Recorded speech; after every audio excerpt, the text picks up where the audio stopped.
Maka ikhwan rahimani wa rahmakumullah, yang membuat orang binasa itu ghulu terhadap tokoh, ini nggak boleh.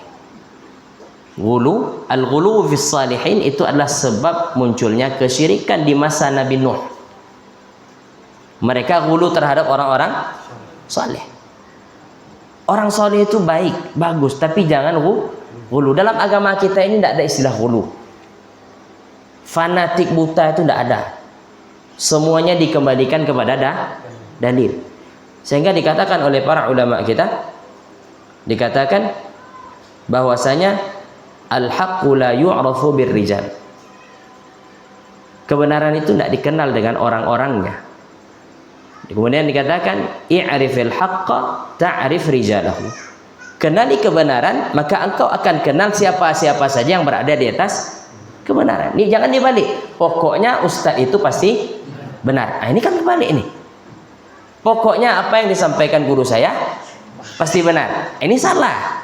Caranya apa? Kenali kebenaran, kemudian jadikan kebenaran itu sebagai barometer. Ini kebenaran. Oh, ternyata apa yang disampaikan guru saya itu benar. Ini patokannya ada. Maka pegang apa yang dikatakan oleh para ulama kita. Jangan mengetahui kebenaran dengan tokoh tertentu.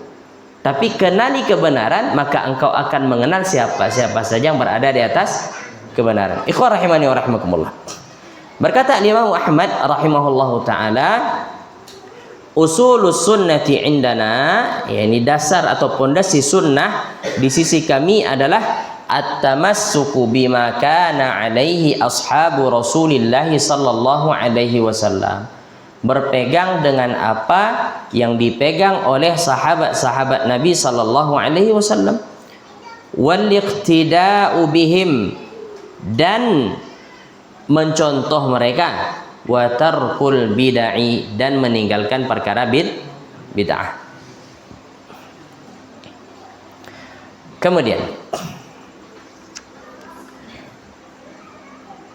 dan para imam, para ulama ahlu sunnah dari setiap masa ke masa itu mereka mendakwahkan agar manusia ini mesti harus kembali kepada manhaj salaf.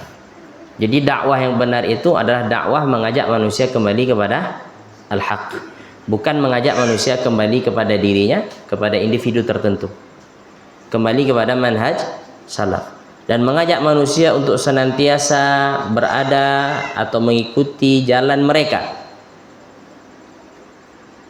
Dan ahlu sunnah, mereka di dalam beragama itu jelas. Manhaj salaf dalam menentukan sikap beragama itu jelas. Mereka mengambil dari Al-Quran, dan mereka mengambil dari hadis-hadis Nabi SAW yang sahih. Kalau seandainya mereka tidak mendapati adanya ayat dalam Al-Quran, tidak mendapati adanya hadis, maka mereka melihat apa yang diamalkan oleh para sahabat radhiyallahu taala anhum. Mereka melihat kepada apa yang diamalkan oleh para sahabat radhiyallahu taala anhum. Ikhwan rahimani wa rahimakumullah. Kemudian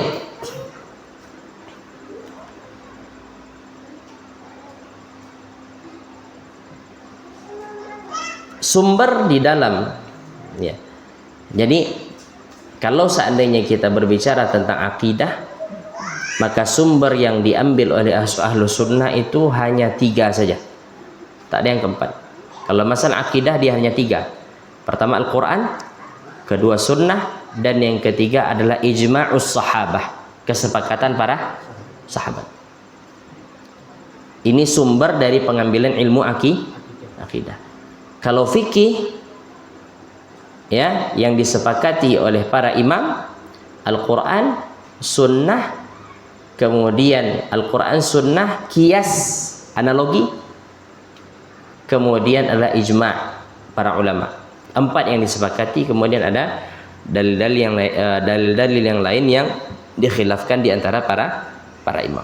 Jadi dalam akidah tak ada yang namanya kias. Nah, ini harus kita perhatikan. Dalam akidah tak ada kias. Kenapa orang rusak akidahnya dalam asma wa sifat? Nah, berangkat dari kias ini tadi. Dia mengkiaskan Allah dengan makhluk.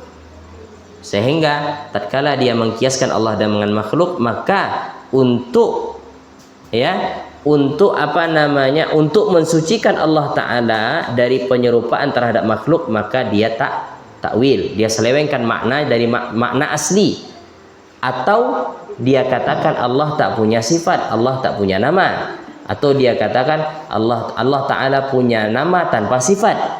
Ini kelompok-kelompok yang ada.